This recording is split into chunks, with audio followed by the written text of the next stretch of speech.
This morning we continue in our study of growing in spiritual maturity.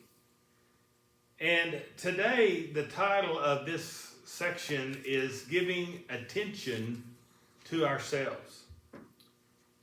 And it is imperative that we be those who care for ourselves, not only in the physical, but in the spiritual.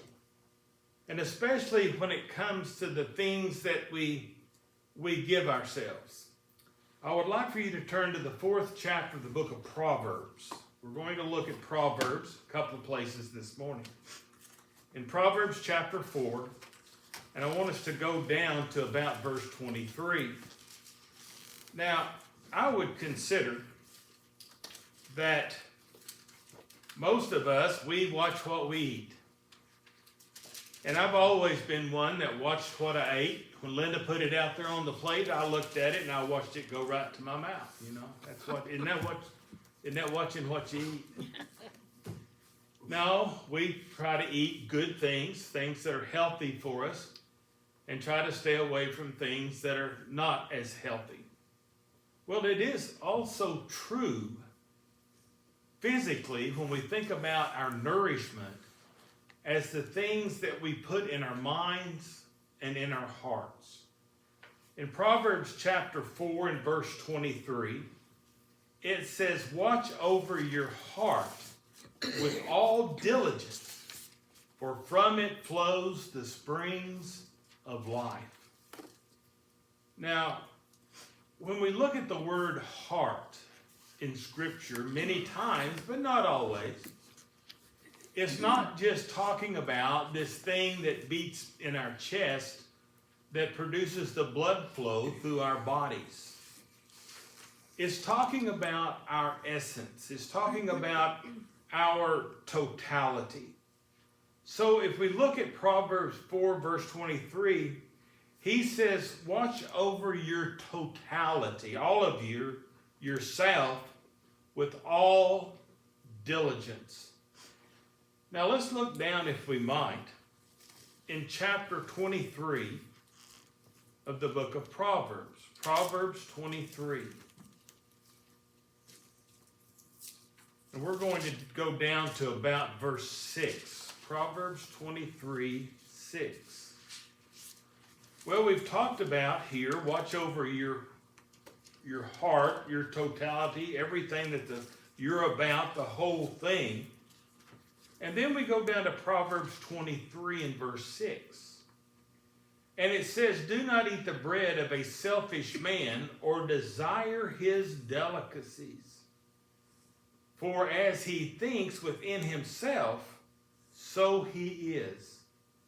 He says to you, eat and drink, but his heart is not with you." Now, when we think about these situations, it says, "Do not eat the bread of the selfish man or the desire his delicacies." Well, when we think about ourselves, it's sure hard not to turn away from those delicacies, those things that we deem as good. And I know I always make the illustration of donuts and cinnamon rolls. Last week, we had to go over to Elk City, and we went to that place that we go. And they've got this whole section they call a bakery, in there, got all that stuff. And so Linda's right there with me, and man, I head over there with the buggy, and I get over there, and there's them cinnamon rolls. They had some Long Johns. They even had some apple fritters. And I walked on by. I want y'all to be proud of me. It was hard. And I've been trying diligently. Last time I went to the doctor, he says, "We're going to have to do something." And I keep saying, "Well, you know how it is." No, he don't. But I walked right on by. Linda says, "What are we going to get next?" So I got a loaf of French bread.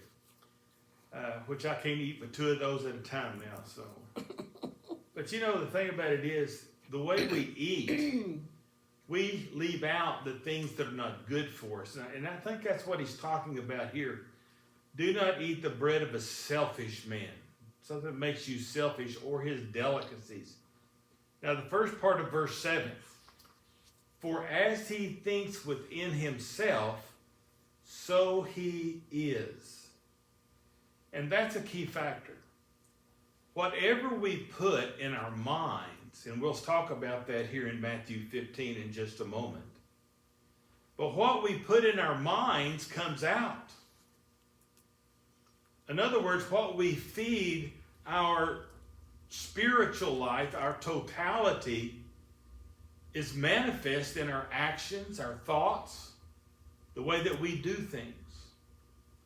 And I deem this as, look at people who have their focus on whatever television program or video or whatever it is they're looking at today that's on a certain topic. And you pick the topic. I don't care. It could be anywhere from politics to underwater basket weaving. But they get focused on that so much, and they fill their minds with so much of that stuff, whatever it be, good, bad, or ugly. That's all that comes out of them. And it doesn't matter whether it's on this idea or this idea. It might be, I watch a lot of people who are rock hounds on video. I love it. Lynn and I watch these people, and one of these days I've got to go to Arizona with a dump truck. Get me some rocks and bring them back. I got some beautiful rocks out there. But the question is that we learn all this stuff from all of these people about all of these gemstones and these rocks and all of this, and they get them back there and they say, now how am I going to cut this? Well, they got a saw that cuts those rocks, and they'll get down there and they'll look at that rock, and this one, he'll cut it this way, and there may be a lady over here and she'll cut it the other way. And I'm thinking, no. He cut it this way. But the thing about it is that we don't know how that rock's going to turn out till we cut it. And in reality, it's just a rock. It doesn't matter. Or anyway, I keep telling myself that. Now, but it depends on what we fill ourselves with. If we fill ourselves with good stuff, good information, what comes out of us is good. But if we feed our stuff with evil things, that's what comes out. And I'm not a gamer. And if these kids, they love them games. I mean, they can do that. I'm not that coordinated. And I can't focus. Can't focus like some of these kids can. But the stuff that's coming through and being in those games affects the lives of the individuals that play it. And I know some of our kids play that, what's the name of that, Linda? Some of them play Minecraft. Minecraft. Yeah. The kid, and that's their life. They play Minecraft, and everything in their life is just focused around that, because that's all they're putting in there. And I understand evil needs to be avoided diligently. And good needs to be placed in, but we have to have a balance of everything that we deal with in life, and compare that, again, going back to knowledge, education, judgment. We have to have the facts on everything. We need to know it. They come up here recently about an occurrence that happened in our world, and this group, they're saying, oh, it's because of this, that this happened, and the other group says, no, it's because of something else. And this one says, oh, this person did that, and that person did that, and when it come all to the deal and come to the end, none of them knew what they were even talking about, because they did not have the facts. And sadly, as you know, our world is so manipulative that you may not get all the facts ever. But he says in verse 7 of Proverbs 23, for as he thinks within himself, so he is. And that is so true. What we have in our minds and our hearts, that's the kind of person we become. And I know people who are very bitter people, because that's what they have filled themselves up with, is bitterness.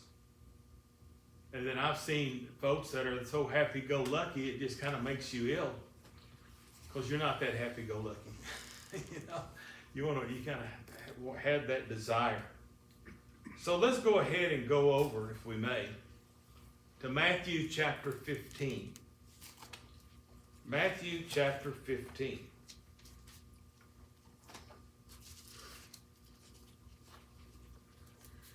We're going to go down to verse 15.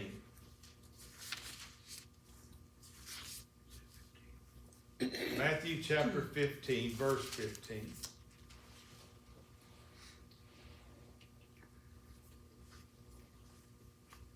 In this, it notes that the very thoughts we have will be made known to all by the way we speak and the way we act. And that is a truism.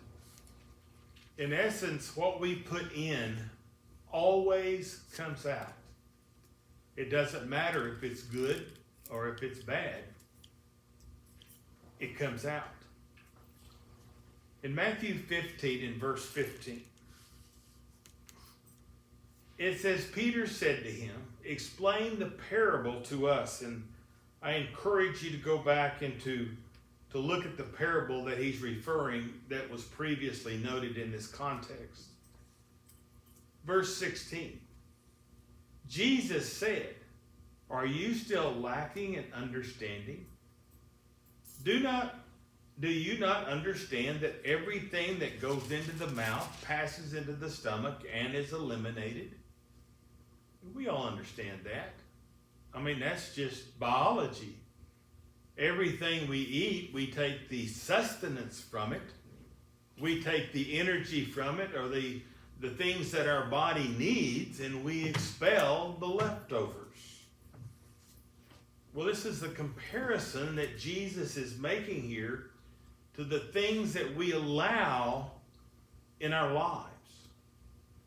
Now, and I want to underline the word allow, because we can allow certain things in our bodies that we eat, but it's always our choice.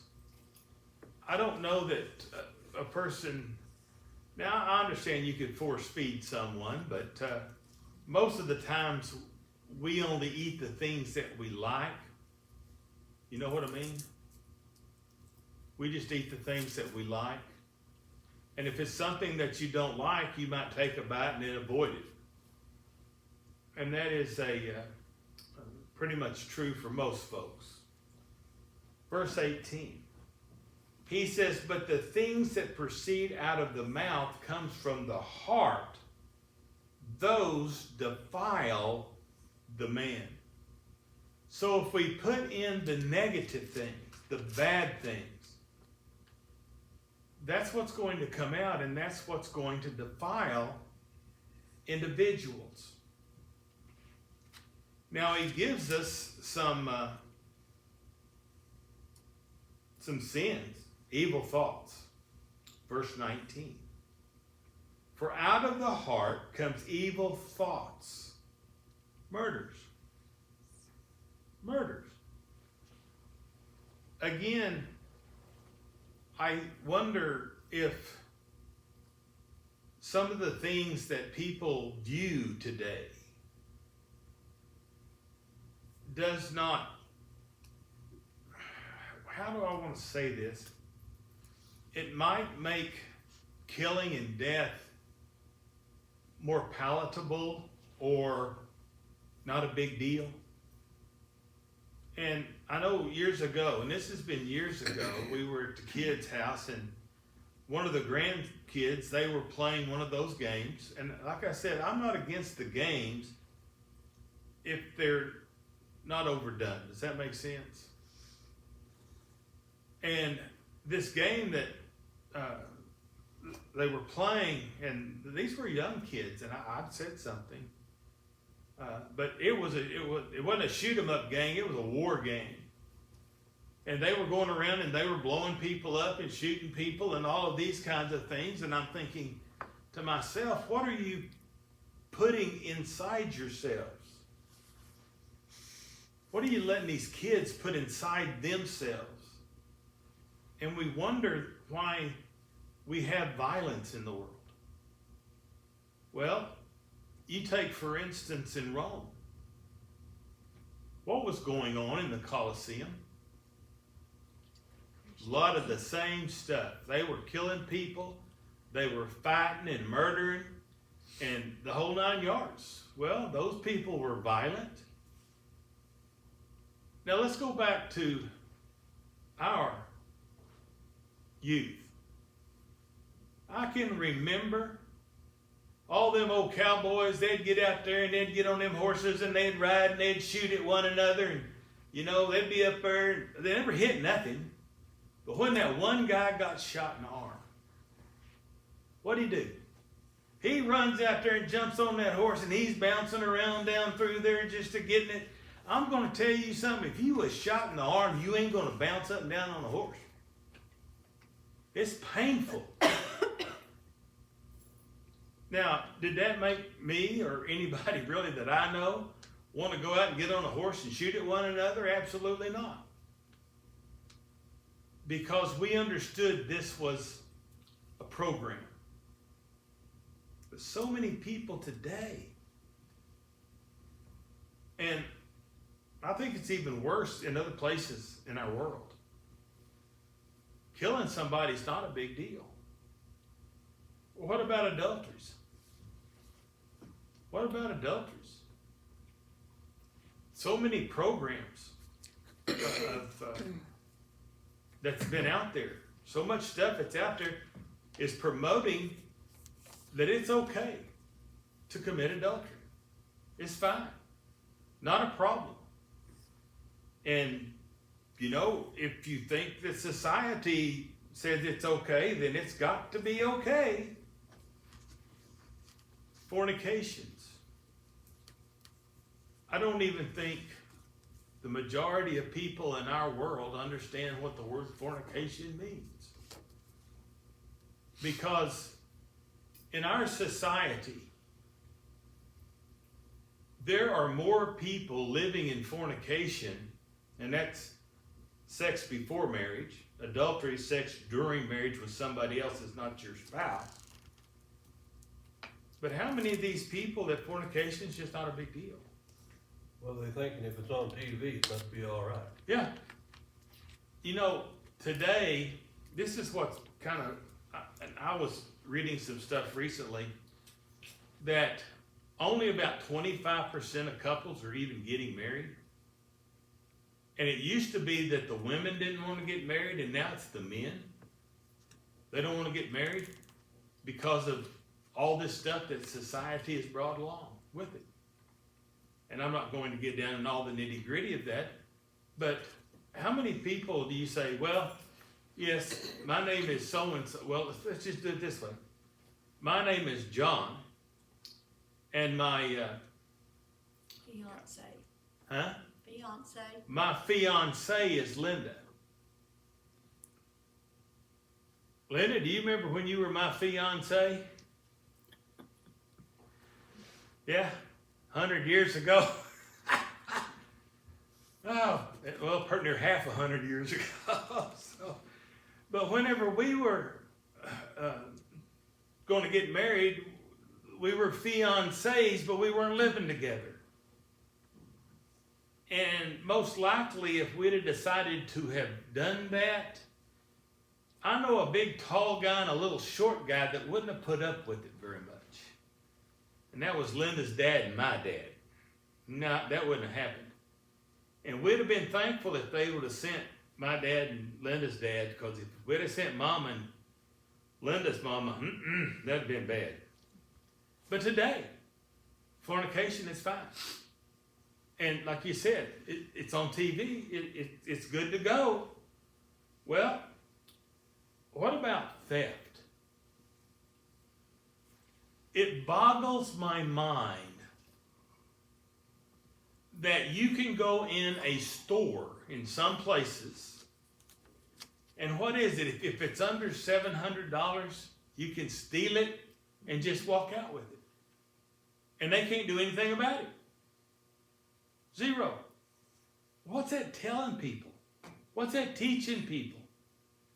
Or the programs that we see that, you know, you just go take whatever you want from somebody else. I seen a deal recently that talked about if a situation comes up that people don't have access to the things they need in places, what do? They'll steal it. They'll kill somebody to access what they want. And that's the way that theft is. What boggles my mind is I go to the store and I've got a whole lot less than $700 worth of stuff in my buggy. And we paid for everything that we put in our buggy because we go through someone that is paid to check us out. I don't work for those companies, and I'm not going to start unless they start sending me a check. Now, that's just me. If you do that, that's up to you. But I get to the door, and here's somebody standing at the door saying, I got to check and see if you stole this. Well, that offends me because I'm not a thief, but I understand why they do it. Does that make sense? Because the theft in all of these things is unreal. Somebody made a statement the other day about, you know, they lock up the stuff that's on the shelves at the stores anymore. It's all locked up. And some places, I guess you got to have somebody come along and unlock it and get in it, you know, the whole 9 yards, so that you can get whatever it is. And yet we won't lock up the thieves. We lock up the groceries, but we let the thieves go. Well, if it's okay, and that's what society is dictating, that's what's in our minds. What about false witnesses? There's another word for that. It's called a liar. Y'all ever seen anybody lie of late? Everybody. Yeah, it's awful. I tell you what, I've never seen. If the truth come out, I think they'd bite their tongue off. I really do. It's just easy to lie, just tell the truth. Just turn on the TV, and it's just blatant. I mean, it's out there, something fierce. Well, it's their truth. Their truth. I'm so tired of hearing that. It's my truth. Okay, but their truth is there because of what they have filled themselves with, good, bad, or ugly, whatever it is their truth, and it's what they have filled themselves with, and they reject absolute. Mm-hmm. See, now they reject God's word because it's absolute. We don't like that, and you know, I think about that absolute thing when I'm going down the highway at 120 miles an hour and I get pulled over and that cop runs up there and they says, you were speeding. I said, no, I wasn't. Well, how come? I said, because that's my speed limit. It's my truth. But they think it's absolute, them cops. When I was a police officer, I thought it was an absolute. You know? Oh, gracious. Yeah. Slanders. 19, verse 19. Slanderers. Man. All you got to do is turn. I don't even know if you have to turn anything on, but if you turn on the TV any kind of information that you see, it's constant. And along with slanders, I'm going to put drama. I just can't handle this drama stuff. And there's just so many people that they feed on that. They feed on running somebody else down or the drama of all that. And I know you guys see it just as much as I do. Well, the thing here is that what comes in comes out. And if we feed ourselves all of this stuff that's out there, it's going to come out. Let's look at verse 20. These are the things which defile the man, but to eat with unwashed hands does not defile the man. And of course, you can go back and look at that previous parable. What we put in comes out. That is a reality. If you continue on down in the next section in Matthew 15, it gives some other information concerning that. But I want us to look briefly at 1 Peter chapter 3. 1 Peter chapter 3.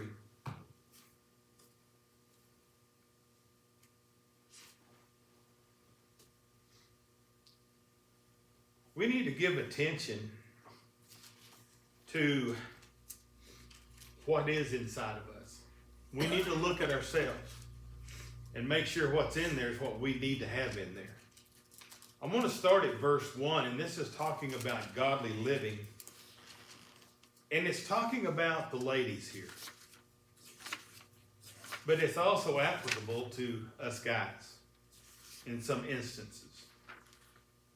It says, in the same way, you wives, be submissive to your own husbands, so that even if any of them are disobedient to the word, they may be won without a word by the behavior of the wives, as they observe your chaste and respectful behavior. What they're saying there is wives need to be faithful to God. And if they are, then maybe their husbands will come along if they are not. Now, verse 3 is where we're really getting down to what we're talking about. He says, your adornment must not be merely external, braiding the hair, wearing gold jewelry, or putting on dresses, but let it be the hidden person of the heart, with the imperishable quality of a gentle and quiet spirit, which is precious in the sight of God. Now, I know of people who take this passage completely out of context, and they get on this idea that you ladies can't have braided hair or jewelry or dresses or pretty things or whatever, you know. And that's taking it out of context, and that's not what it's talking about. It's an illustration of what he's talking about here. He says the external parts are not what's important. Now, wearing fine things, there's nothing wrong with that. Fixing your hair, there's nothing wrong with that.